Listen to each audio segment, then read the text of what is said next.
ஜெபம்.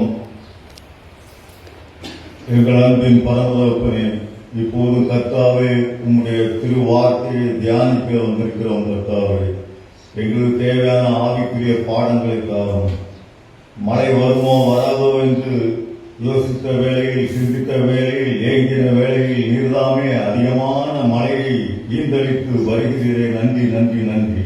இன்னும் எங்களுக்கு தேவையான இன்னும் அதிகமான மழையை தரப்போகிறீர்கள். அதற்காக சோசிருக்கிறோம். ஆண்டவரே, எங்களது பாவங்களை எல்லாம் மன்னியும். ஏதோ வந்தோம் சென்றோம் என்று இராமல் நாங்கள் பிரசங்கத்தை நன்றாக கூர்ந்து கவனித்து கேட்டு அதன்படி வாழ உதவுகிறோம். இயேசு கிறிஸ்து மூலம் ஜெபங்கள் நல்ல பாவனை. கர்த்தருக்கு சோஸ்திரம். உங்கள் மத்தியிலே ஆண்டவருடைய செய்தியை பகிர்ந்து கொள்ள தந்த கிருபையை அவரை நான் சோசிருக்கிறேன். பிரசங்கத்திற்கு முன்னாக ஒரு பாடல் ஒன்றை பாட விரும்புகிறேன்.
என் ஆனந்தத்திலே சமாதானம், என் அரண்மனையில் சுகம் தரும், என் சந்தானத்தை ஆசீர்வதித்து என் சந்ததியை பெருக பண்ணும். உயிரை காப்பவரே, அந்த தளத்தில் ஒசுப்பவரே,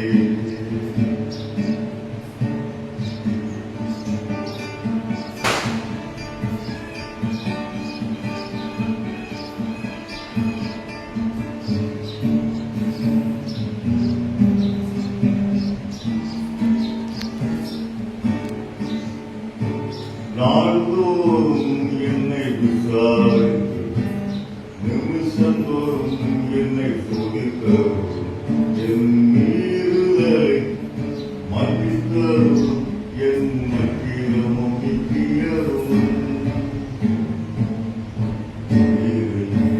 காப்பவரே, அந்த காலத்தில் ஒசுப்பவரே, பட்டயத்துக்கு பாவத்துக்கு விலக்குபவரே, உம்மை ஆராதிக்கிறோம், ஆராதிக்கிறோம், ஆராதிக்கிறோம், ஆராதிக்கிறோம். உயிரை காப்பவரே,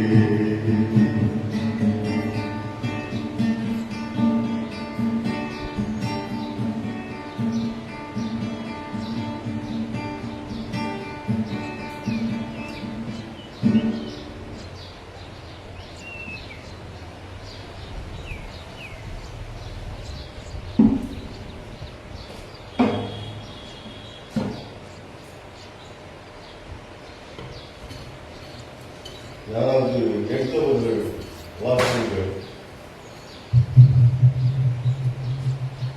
மத்தேயு எழுதின சுவிசேஷம் 28ஆம் அதிகாரம் 20ஆம் வசனம். மத்தேயு 28:20.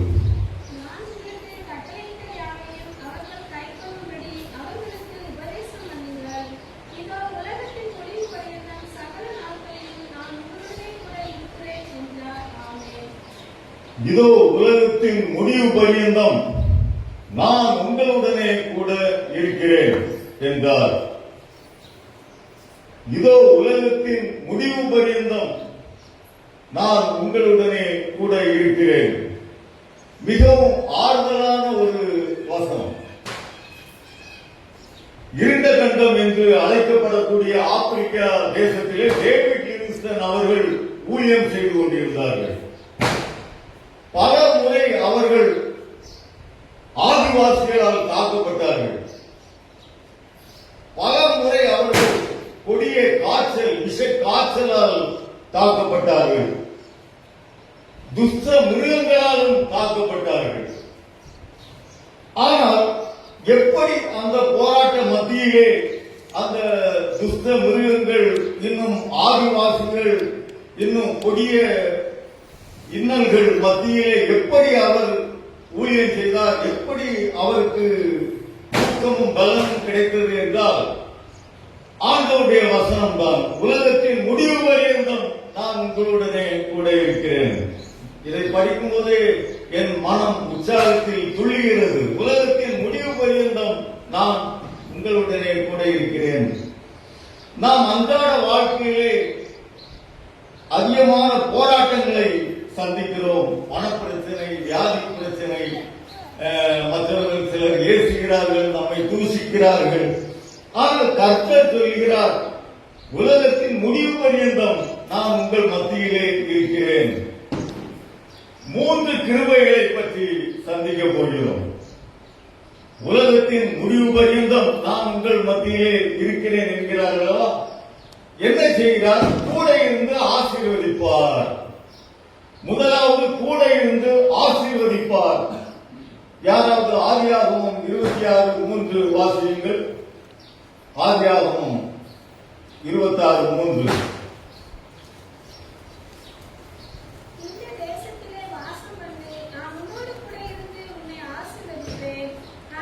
போதும்.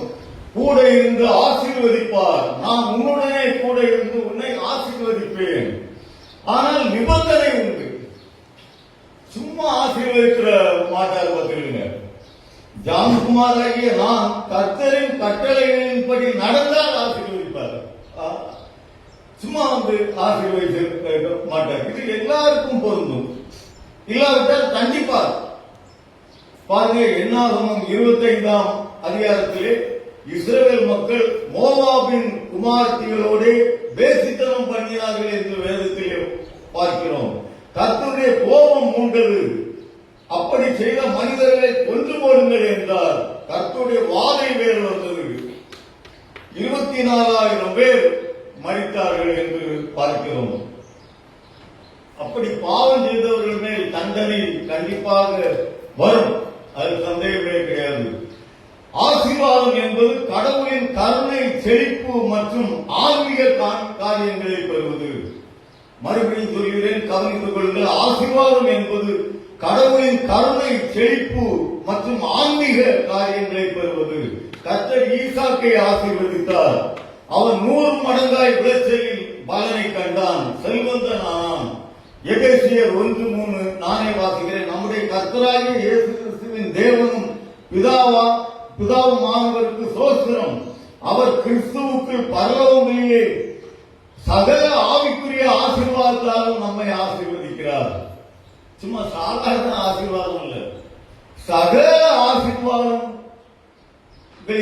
நம்மை ஆசீர்வதித்திருக்கிறார். பாருங்கள், என்னாகமம் 22ஆம் அதிகாரத்திலே பிலேயாம் என்பவன் இஸ்ரவேல் மக்களை சபிக்க வேண்டும். ஒரு காரியம் புரிந்து கொள்ளுங்கள், தேவனுடைய பிள்ளைகள் மேல் அனுமாசியத்துக்கு எந்த அதிகாரமும் கிடையாது. பேய் பிசாசு யாராவது சொன்னா நீங்க பயப்படவே வேண்டாம். தேவனுடைய பிள்ளைகள் மேல் அனுமாசியத்துக்கு எந்த அதிகாரமும் இல்லை.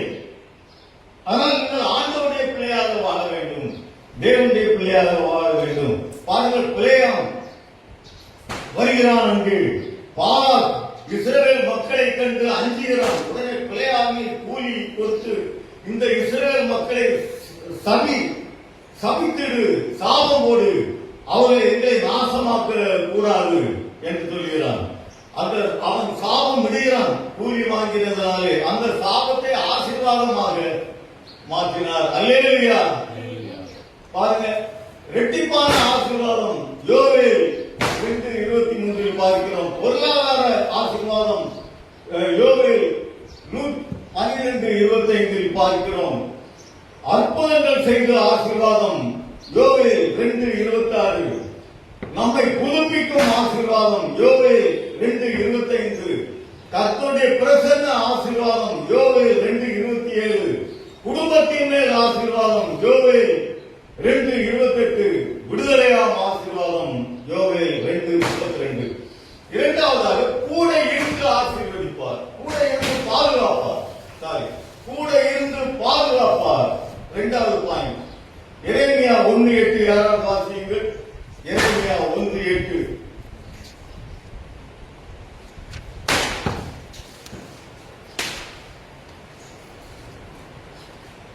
எரேமியா 1:8. நீ அவர்களுக்கு பயப்பட வேண்டாம், உன்னை காக்கும்படிக்கு நான் உன்னுடனே இருக்கிறேன் என்று கர்த்தர் சொல்லி. அல்லேலூயா. உன்னை காக்கும்படி நான் உன்னுடனே இருக்கிறேன். இந்த உலகிலே கர்த்தரால் மட்டும்தான் நம்மை காக்க முடியும். பாருங்கள், நாகூரிலே ஒரு மினி பஸ்ஸில் ஏறுகிறேன். பஸ் புறப்பட்டு விட்டது, பேருந்தானது புறப்பட்டு விட்டது. எனக்கு நான் இன்னும் இடம் பார்த்து உட்காரவில்லை. அதுல பிரச்சனை என்னன்னா, ஒரு டயரை கொண்டு அதுல போட்டிருக்கான், சக்கரத்தை கொண்டு அதுல போட்டிருக்கான் எக்ஸ்ட்ராவா. நம்ம ஒரு பேருந்துல ஏறினா போய் உட்காருவோம், அதான் நம்முடைய பழக்கம். டயர் மேல தாண்டி விழுந்து அது எனக்கு வயதானதுனால எனக்கு கொஞ்சம் ஒரு மாதிரி இருந்தாலும் முயற்சி செய்தது எப்படியோ பஸ் போயிட்டு இருக்கு. முயற்சி பண்ணி அந்த சீட்டை பிடிக்கணும் போது அப்படியே தடுமாறி விழுந்தேன். பார்த்துக்கிடுங்க, அலறி கொண்டு விழுகிறேன். ஒரு கை என்னை இந்த இடத்தில் பிடித்து இழுத்து அவன் சீட் பக்கத்தில் உட்கார பண்ணிட்டு உட்கார ஒரு அவன் வயது கல்லூரி படிக்கும் வயது. இப்போ என்னை விட கண்டிப்பா அவன் கையில நல்ல பலம் இருக்கும், அந்த வயசு தான் கிரிப்பும் இருக்கும், நல்ல பிடிமானம் இருக்கும். பொத்து நான் வந்து பல முறை நன்றிதனை உலகின் ஆழத்தில் இருந்து அப்புறம் அப்படியே பார்க்கிறேன், கண்களை ஏறெடுத்து.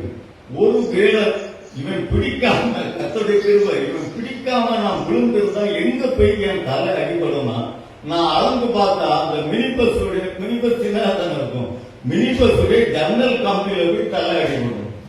என்ன ஆகும் பாருங்க, கிட்டத்தட்ட 100 கிலோமீட்டர் தாண்டி இருந்து ஒருத்தர் மண்டையில அடிபட்டு கிடந்தாலே இது உயிர் போவதோ போலையோ தன்னையே போயிடும்.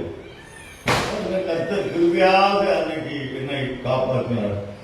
முன்னால நான் பெருமையா சொல்லுவேன், அது தவறு.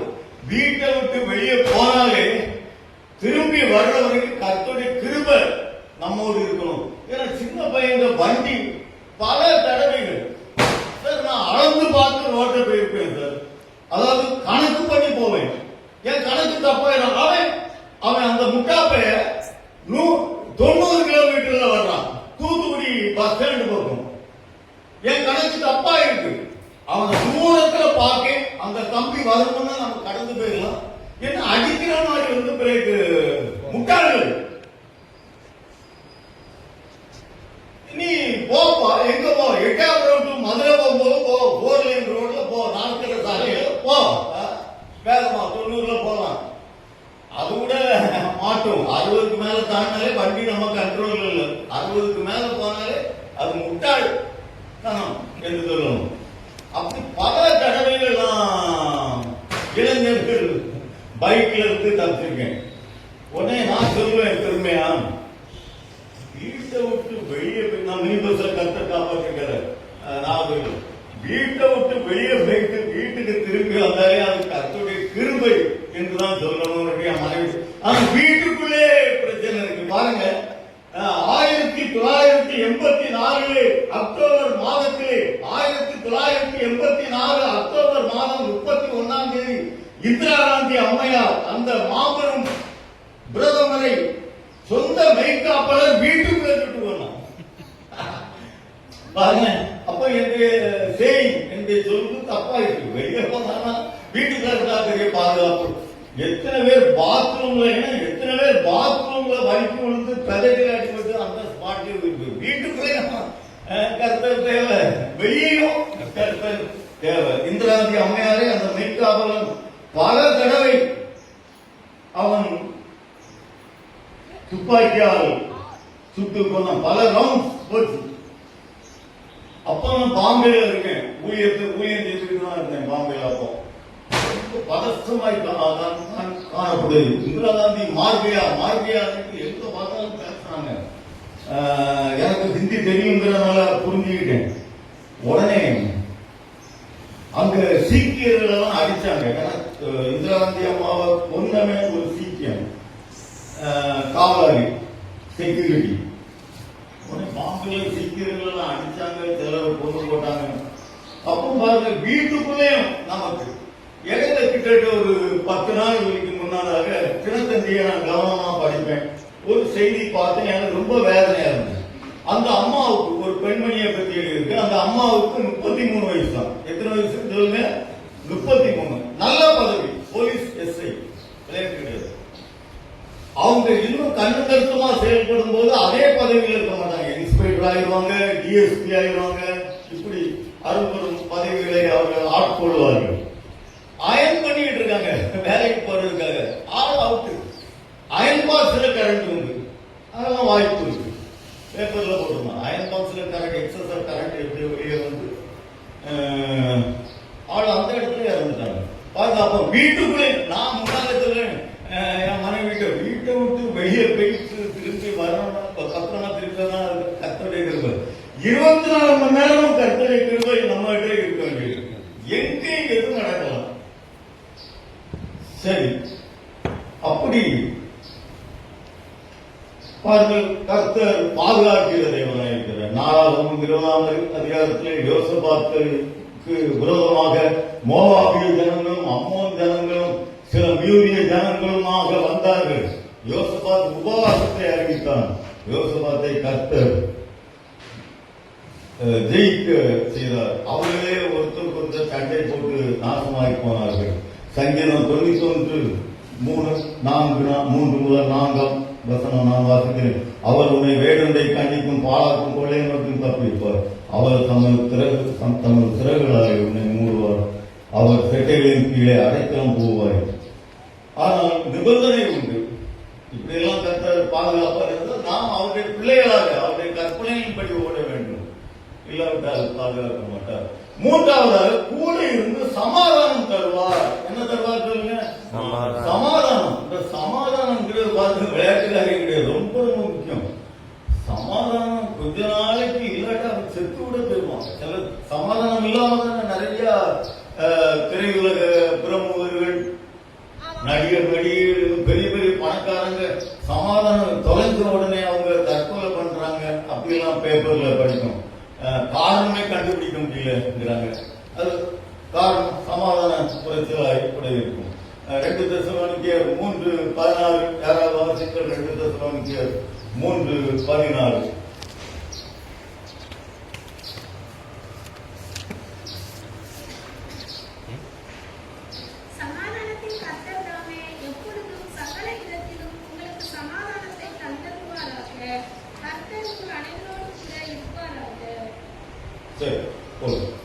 முதலாவது ஆசீர்வதிப்பார் என்று பார்த்தோம், 2வது பாதுகாப்பார் என்று பார்த்தோம், 3வது சமாதானம் தருவார். நான் வாசிக்கிறேன், சமாதானத்தின் தேவன் கர்த்தர் தாமே எப்பொழுதும் சகல விதத்திலும் உங்களுக்கு சமாதானத்தை தந்தருள்வார்கள். ஆமென். பாருங்க, எபிரேய வார்த்தை சமாதானம் என்பதற்கு ஷாலோம் என்று அர்த்தம். சில வீடுகள் எல்லாம் எழுதி போட்டிருக்காங்க ஷாலோம். வியாபாரிகள் கூட கடைகளுக்கு பெயர் ஷாலோம் என்றெல்லாம் வைத்திருக்கிறார். ஷாலோம் ட்ரேடர்ஸ் என்று வைத்திருப்பார்கள். ஷாலோம் பிரிண்டர்ஸ், ஷாலோம் எக்ஸ்போர்ட், ஏற்றுமதி செய்கிறவர்கள் ஷாலோம் எக்ஸ்போர்ட் என்றெல்லாம் வைத்திருக்கிறார்கள். பாருங்கள், கிறிஸ்தவர்களை எதிர்க்கும் எதிரிகள் ஏராளமாய் இருக்கிறார்கள்.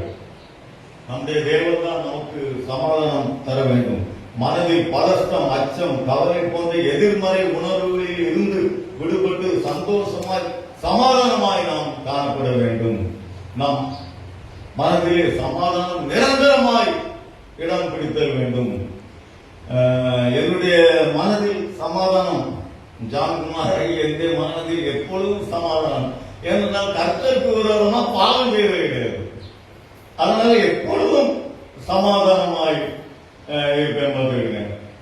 செல்போன்லயோ அல்லது வீட்டுல டிவிலயோ படம் பார்க்கறது கிடையாது. சீரியல் அந்த தொடர் நாடகம் பார்க்கறது கிடையாது. அது பாவம். அப்படி பார்த்தாலே சமாதானம் பெயரும். ஆண்டவருக்கு விரோதமாக பாவம் செய்யக்கூடாது. பாருங்க, இன்னைக்கு நிறைய இந்த வேதத்துல சந்தேகங்கள நிறைய ஆசீர்வாதமான வசனங்களும் இருக்கு பார்த்துருங்க. அதுக்கு சிலர் ஓடுறாங்க, ஓடி அதை எடுத்து வாசிப்பாங்க. ஆசீர்வாத வசனங்களாக வச்சுக்கிட்டு என்ன செய்வாங்க, அதை வாசிப்பாங்க. அதுல அவ்வளவு தூரம் பிரயோஜனம் கிடையாது. ஏன்னா அந்த ஒரு உதாரணம் சொல்றேன், இந்த ஆசீர்வாத வசனங்களை எப்போ கொடுப்பாங்க, ஐயர்வாடு புத்தாண்டு அன்னைக்கு கொடுப்பாங்கல்ல அட்டை, அதுல ஆசீர்வாத வசனங்களா இருக்கும். அப்போ ஒரு குடியாரர் ஒருத்தர் போறாருன்னு வச்சுக்கிடுங்க, ஆண்டவரே என்னை ஆசீர்வதியும் போறாருன்னு வச்சுக்கிடுங்க, ஐயா கொடுக்காரு ஜெபம் பண்ணி, அது நல்ல காரியம் தான், அதை நான் குறைஞ்சல கொடுக்கிறோம் வருஷம். ஆனா இந்த மனுஷன் ஆண்டவருக்கு ஒப்பு கொடுக்காத மனுஷன், தீய மனுஷன், பொல்லாத மனிதன், குடியாரன், துன்மார்க்கன், அவனுக்கு என்ன வசனம் கிடைக்கணும், மகிழ்ந்து கைகூறு, கர்த்தர் பெரிய காரியங்களை செய்வார். அதுல ஏதாவது பிரயோஜனம் உண்டா அவருக்கு?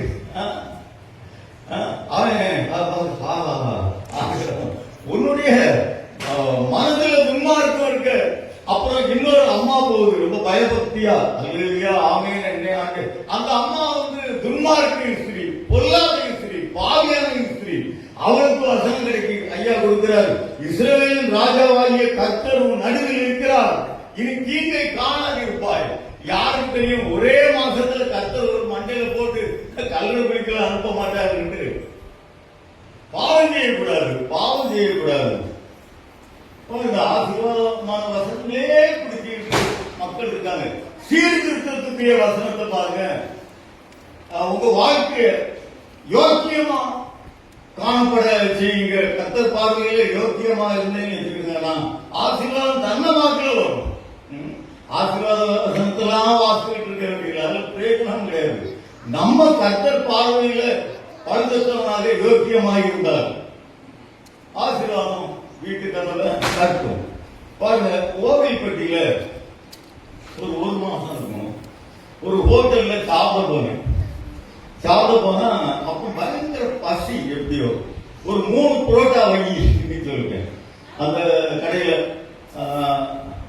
அந்த ஹோட்டல்ல ஆட்டுக்கறி கொடுத்தாங்க, உடனே விரும்பி சாப்பிடுறது, அது ரொம்ப சேர்த்து.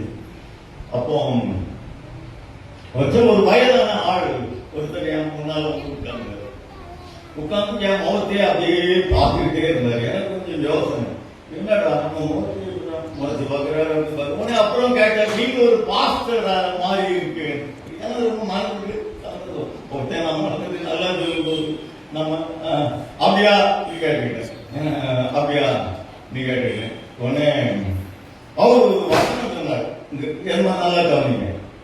அவர் ஒரு வசனம் சொன்னார், நான் உன்னை விட்டு விலகுவதும் இல்லை, உன்னை கைவிடுவதும் இல்லை. இது எனக்கு ரொம்ப பிடிக்கும், நல்ல வசனம் தான். உடனே நான் பதிலுக்கு ஒரு வசனம் சொன்னேன், நீங்க சொன்ன நல்ல வசனம், ஆறுதலான வசனம், கேட்கப்பட வேண்டிய வசனம், சந்தேகமே இல்லை. உடனே நான் சொன்னேன், மத்தேயு 5:28 ஒரு ஸ்திரியை இச்சையோடு பார்க்கிற எவனும் தன் இருதயத்தில் அவளோடு விபச்சாரம் செய்தாயிற்று. நான் பதிலுக்கு சொல்றேன், ஒரு ஸ்திரியை இச்சையோடு பார்க்கிறவனும் தன் இருதயத்தில் அவளோடு விபச்சாரம் செய்தாயிற்று. அந்த ஆள் முகம் அப்படியே கருத்து போச்சு. என்னை பார்த்து முறைக்க ஆரம்பிச்சாரு. அப்ப அவன் பாவியா இருக்கானா? அவன் ஒரு விபச்சாரக்காரனா? ஆசீர்வாதம் திருச்சபை மக்களே, ஆசீர்வாத வசனத்தையே பிடிச்சுக்கிட்டு உள்ளத்துக்குள்ள கள்ளத்தை வச்சுக்கிட்டு இருந்தாங்க. அது சாபம் முடியும்.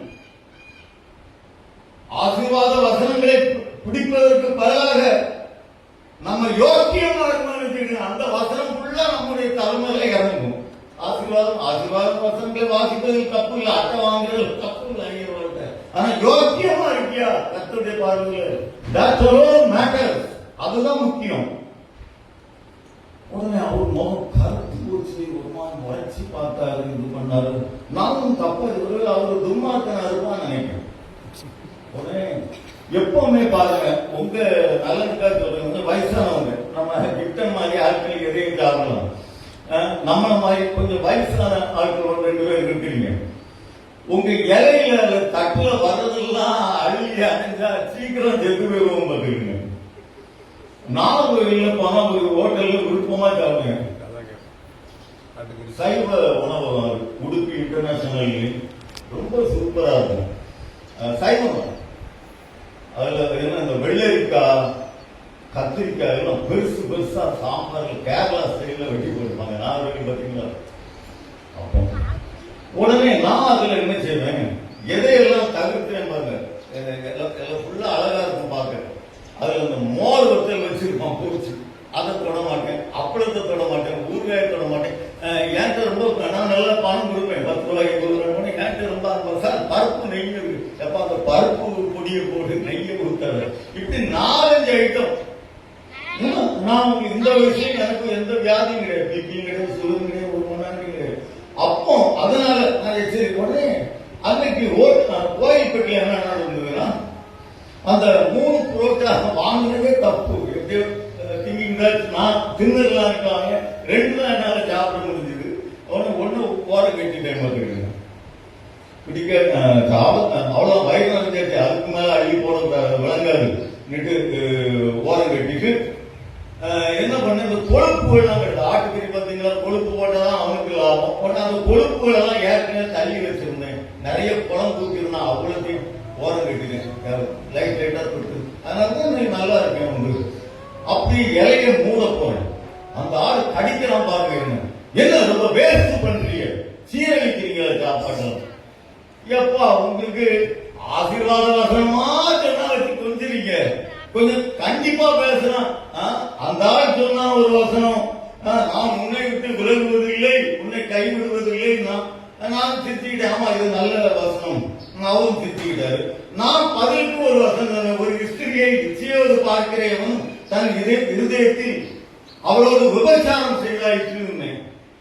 அவன் என்ன காக்க ஆரம்பிச்சான். என்ன வீண் பண்றீங்க அப்படி? இல்ல இவ்வளவுதான் ஜாபம், நான் சிரிச்சமாமா. அப்போ இதான் திருச்சபையே நடக்கு. கண்டிப்பாக அதாவது சீர்திருத்தமா ஏதாவது சொன்னா மக்கள் விரும்ப மாட்டேங்காங்க. ஆசீர்வாதமாக சொல்லுங்க. வேற நாம் படிக்கிற கையில் வச்சிருக்க பைபிள் 80% ஏறத்தாழ 80% சாபம் தான் இருக்கு. ஆசீர்வாதம் 20%. சரி, அதை விடுங்க. கர்த்தர் நம்மை ஆசீர்வதிப்பாராக. முதலாவதாக கூட இருந்து ஆசீர்வதிப்பார், 2வது கூட இருந்து பாதுகாப்பார், 3வது கூட இருந்து சமாதானம் தருவார். அல்லேலூயா.